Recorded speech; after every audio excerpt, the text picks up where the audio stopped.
नमस्कार. Core अकॅडमीच्या YouTube चॅनलवर आपल्या सर्वांचे स्वागत. काल 21 सप्टेंबर 2025 रोजी आपली ग्रुप सी ची मुख्य परीक्षा झाली. ग्रुप सीच्या मुख्य परीक्षेत GS पेपरमधील भूगोल आणि पर्यावरण या 10 प्रश्नांचे उत्तर आणि इन शॉर्ट त्याचं काही विश्लेषण असेल ते आपण थोडंसं बघूया. काही आन्सर संदिग्ध आहे का, संभाव्य उत्तर आहे का, एका प्रश्नाचं आन्सर फक्त संदिग्ध वाटतं आहे, जे काही आपले रिसोर्सेस आपण शोधतो, बाकीचे आन्सर आपण कन्क्लूड करू शकतो, मिळू शकतात, हे लक्षात घ्यायचं. पेपर टफ होता, खरंच टफ वाटतं. बी पेक्षा तुलनेने ग्रुप सीचा पेपर काय आहे, टफ आहे. आता आयोग असं का करतं, कुठून काढतं माहीत नाही. सोर्सेस मला बऱ्याच वेळा वाटतं की स्टेट बोर्ड प्युअरली सोर्सेस आहे स्टेट बोर्ड, पण आता याचे सगळे उत्तर स्टेट बोर्डमध्ये ॲज इट इज मिळतील का तर मला माहीत नाही, ते चेक करावं लागेल. भूगोलामध्ये त्यात महाराष्ट्राचा भूगोल आहे, भारताचा भूगोल असं ॲज काही दिसत नाही. आणि पर्यावरण आहे, पर्यावरणावर जास्त भर आहे.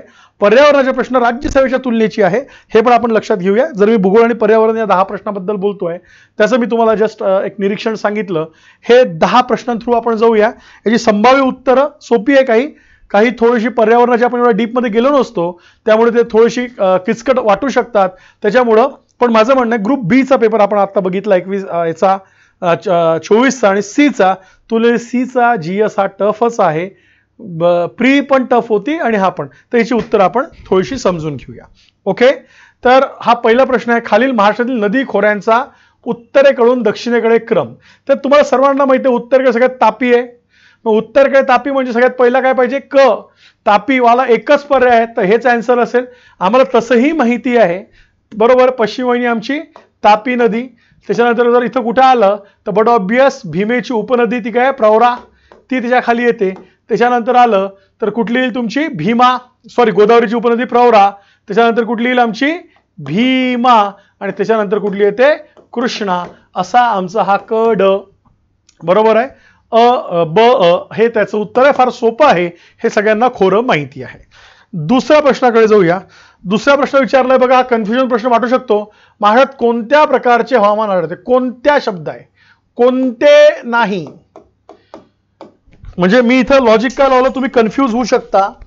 कारण की सर कन्फ्यूज काय होऊ शकतं, कोणते नाही आहे, कोणत्या आहे, म्हणजे वेगवेगळे प्रकार कुठले कुठले आहे. तर आपल्या सर्वांना माहिती आहे, महाराष्ट्रातलं वर्णन केलं तर उष्ण कटिबंधीय मोसमी हे महाराष्ट्राच्या हवामानाचं वर्णन आहे. उष्णकटिबंधीय मोसमी हे आमचं सरसकट जे आम्हाला महाराष्ट्राचं वर्णन करावं लागतं. पण इथे शब्द वापरला उष्णकटिबंधीय आहे का, तर बड ऑब्वियस असणारच आहे. मग फक्त उष्णकटिबंधीय आहे का, तर आर्द्र जे महाराष्ट्राच्या पर्वतीय प्रदेशात किंवा तुमच्या असणाऱ्या कोकणच्या भागात, बरोबर आहे, समदमट म्हणजेच आर्द्रता अधिक असणारं हवामान आढळतं. किंवा पर्वतीय भागात जेव्हा पाऊस पडतो तेव्हा आर्द्रता अधिक असते.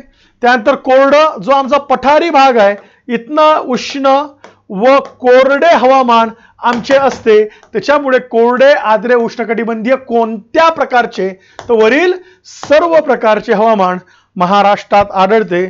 असं याचं काय हवं आहे, आन्सर हवं आहे असं मी म्हणेल. Is it clear. हा एक पॉईंट इथे लक्षात घेऊया. पुढचा प्रश्न आहे, यस अगेन तुमच्या असणाऱ्या कशाच्या आधारे, याच्या आधारे पर्यावरणाचा प्रश्न आहे. ताजमहल औद्योगिक प्रदूषणापासून वाचवण्यासाठी भारताच्या न्यायालयात जनहित याचिका कोणी दाखल केली. मग बरेच वेळ सुंदरला बहुगुणा तुम्हाला माहिती आहे, उत्तराखंड, त्याला आपण चिपको आंदोलन म्हणतो, तिथेशी संबंधित होतात. मग इथे कपिल सिब्बल आता चर्चेत होते, कपिल सिब्बल होते का, रामचंद्र गुहा, तुम्हाला इतिहासकार माहिती आहे रामचंद्र गुहा, त्यांची पुस्तकं वाचली असतील. मग याचं उत्तर आहे MC मेहता, महेशचंद्र मेहता यांनी इंडियन एन्व्हायरमेंटलिस्ट, भारतीय पर्यावरणवादी काय वकील म्हणून त्यांची काय मोठी ख्याती आहे, त्यांनी ही केली होती. आणि 1984 ते 86 या दरम्यान ही PIL त्यांनी काय केली होती, फाईल केली होती. सो महेशचंद्र मेहता हे त्या प्रश्नाचं काय असणार आहे, आन्सर असणार आहे. हा सुद्धा भाग एक लक्षात घेऊया. त्यानंतर पुढचा प्रश्न आहे बघा, अगेन पर्यावरण संबंधी 2 महाराष्ट्राच्या भूगोलाचे प्रश्न आले.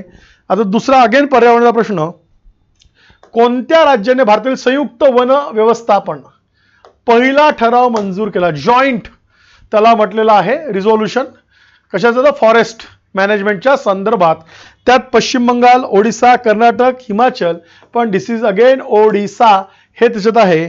आणि 1988ला फॉर इन्व्हॉल्वमेंट ऑफ विलेजर्स, गावांनी वने तोडू नये बरोबर आहे. गावांच्या लोकांना अवेअरनेस होऊ, वनं तोडले नाही गेली पाहिजे, त्यांनीच वनांचं रक्षण करावं, म्हणून त्या व्यवस्थापनात त्यांना काय केलं, सामील करून घेतलं होतं. तर फॉर लोकल पीपल इन्व्हॉल्वमेंट हा त्याचा उद्दिष्ट होता. हे त्याचं ओडिसा आन्सर आहे. मग पुढचं 1972 मध्ये हा प्रश्नाचा आन्सर फार कन्फ्युजिंग आहे. याचे सोर्सेस थोडेसे मिळत नाही, पण हे लक्षात घ्यायचं आहे. याच्यातलं गन्ना जगातील कितव्या क्रमांकाचा सेन्सिटिव्ह वेस्टर्न घाट हे लक्षात घेऊ. 18, 16 कितव्या क्रमांकाचा. तर याचं उत्तर मोस्ट ऑफ 9वं किंवा 7वं. पण अगेन मी याला म्हणेल की हा कन्फ्युजन आहे, हे लक्षात घ्यायचं. Along the complete Western Ghat there is more than the 39 places spotted in world heritage. 7 राष्ट्रीय उद्याने आहेत त्याच्यात. हे सगळं ठीक आहे. त्याच्यानंतरची असणारी आमची गाडगीळ कमिटी, कस्तुररंगन कमिटी 2011, 2013चा रिपोर्ट आहे, ते सगळे ठीक आहे. पण एक स्पेसिफिक आन्सर याचे मिळत नाही. सो आता थोडा कन्फ्युजन आहे, म्हणून याचं उत्तर आपण पुढे देऊया, हे लक्षात घ्यायचंय. भारतीय वन सर्वेक्षणानुसार 13 ते 23 या कालावधीत महाराष्ट्रातील कोणत्या जिल्ह्यात अशा 10 वर्षात सर्वात अधिक काय झाली, खारफुटी वनांची वाढ झाली? त्याचं उत्तर रायगड आहे. काय दिलेलं आहे? रायगड दिलेलं आहे. एकूण जर क्षेत्र विचारलं तर आधीपासून क्षेत्र हे रत्नागिरी जिल्ह्यात सर्वात जास्त क्षेत्र आहे. मग ते रत्नागिरी असेल, मग पुढचं असेल तुमचं सिंधुदुर्ग असेल, हे लक्षात घ्यायचं आहे. पण वाढ इन्क्रीज असं ज्याला म्हटलं आहे, हा इन्क्रीज सर्वात अधिक रायगड आहे. मग ठाणेमध्ये कॉन्शियसली ज्याला आता ठाणे क्रिक्स वगैरे सगळे तुमचा भाग काय केलाय, रामसर साईट मध्ये टाकलेला आहे, हे सुद्धा लक्षात घ्या. सो याचा आन्सर फॉरेस्ट रिपोर्ट्स 2017च्या अनुसार 2017 अगेन 2021 तिथं हा एक उल्लेख येतो. 23 मध्ये सापडलं, 23 मीच वाचला नाहीये, जुने रिपोर्ट होते म्हणून त्यात चेक केलं, तर it is the Raigad. Next Zoya फार सोपा प्रश्न आहे. नेक्स्ट जोया प्रश्न आहे, पण सोपा प्रश्न आहे तसा. वनस्पती दिलेले आहे आणि त्याची उत्पादने दिलेली आहे. आता तुम्हाला सर्वांना माहित आहे की एलिमिनेशन टेक्निक मधून जातो आपण. खैर सर्वांना माहित आहे, खैरपासून काय काढला तर काथ. मग ब ला 4 या ऑप्शन मध्ये आहे आणि ब ला 4 या ऑप्शन मध्ये आहे. आणखी सोपं सगळ्यात फिक्स काय, तेंदूपाने बीडी ड ला 3 इथं आहे, इथं नाही, म्हणजे हे आन्सर पाहिजे. आणखीन सोपं रोशा गवत सुगंधी तेल क ला 2 लक्षात घ्यायचं आहे. कुठं क ला 1 इथं याल. आणि last but not least that is the हिरडा टॅनिन. त्याचा आन्सर काय पाहिजे, तुमचं 3 पाहिजे. ही त्याची प्रमुख उत्पादने आहे. इतकं सिंपल आहे, हे सुद्धा तुम्हाला माहिती आहे. मग हा तरी ते मी म्हणाल त्यातलं भूगोलाचा प्रश्न आहे. असे मी 2-3 असे भूगोलाचे प्रश्न कन्सिडर करतो. पुढचा भूगोलाचा प्रश्न आहे हा, महाराष्ट्रातील खालीलपैकी कोणते खनिज मोठ्या प्रमाणात आढळते? महाराष्ट्रात खालीलपैकी कोणते खनिज? एक तर महाराष्ट्रात सर्वात अधिक उत्पादन आढळते म्हटले किंवा साठे म्हटले ते कोळशाचेच आहे. महाराष्ट्रात in terms of production, in terms of rupees कोळसा एकवर आहे, पण कोळसा ऑप्शन मध्ये नाही आहे. आता मॅग्नीज महाराष्ट्र उत्पादन दुसऱ्या क्रमांकावर आहे, पण भारताच्या 40% साठे महाराष्ट्रात आहे. आणि लोहाचे जवळजवळ सौदी सरांच्या अकॉर्डिंग टू 20% साठे महाराष्ट्रात आहे. हे जर आम्ही पकडलं तर एकूण जर सर्वात अधिक साठ्यांमध्ये क्वांटिटीमध्ये गेलं तर लोह खनिज अधिक आहे. पण या तुलनेत त्यांचं एक्झाम्पल मॅग्नीजच निघणार आहे मला असं वाटते, बिकॉज महाराष्ट्र मॅग्नीजचे उत्पन्न दुसऱ्या क्रमांकावर आहे. इन टर्म्स ऑफ खनिजाचं पर्सेंटेज काढलं तरी मॅग्नीजचे साठे काय जास्त आहे, म्हणून आयोग उत्तर हेच देईल असं इथं वाटते. पण आता फार टेक्निकल मध्ये बदललं तर एकूण लोह जे आहे ह्या लोहाचं असणारा काय तुमचं रिझर्वायर्सच in terms of metric ton जास्त आहे. त्याच्यातले 20% म्हणजे जर ह्याचा विचार केला तर ते जास्त असणार आहे. पण इन टर्म्स पर्सेंटेज रेशो मध्ये गेलं तर मग काय मॅग्नीज. सो मला असं वाटतं आयोग मॅग्नीज देईल, हे पण लक्षात घ्या. मॅग्नीज किंवा लोह तुम्हाला कन्फ्यूज झालं असेल, पण it is about the manganese. 2011च्या जनगणनेनुसार महाराष्ट्रातील प्रशासकीय सर्वात कमी बाल्यलिंग गुणोत्तर. मग मी इथं जे तुम्हाला माझ्या लेक्चरमध्ये शेअर करत असतो पीडीएफ क्लासमध्ये कोणाची आपल्या महाराष्ट्र आर्थिक पाहणी, तर बघा चार्ट आहे डिव्हिजन वाईज. ते फार महत्वाचे चार्ट आहे आणि त्या चार्टवर लिहिले आहे कोकण 921 आहे बाललिंग गुणोत्तर 2011 नुसार. छत्रपती संभाजीनगर म्हणजे औरंगाबाद 870 आहे, नाशिक 876 आहे आणि अमरावती किती आहे 900 आहे. लक्षात घ्या. बट ऑब्वियस आन्सर काय येईल छत्रपती संभाजीनगर, किंवा तुम्ही पण गेस केलं असेल बीड आहे, जालन्याचं कमी आहे, त्याच्यानुसार हा एक कॅल्क्युलेट होतो आणि हे सहज आन्सर निघतं.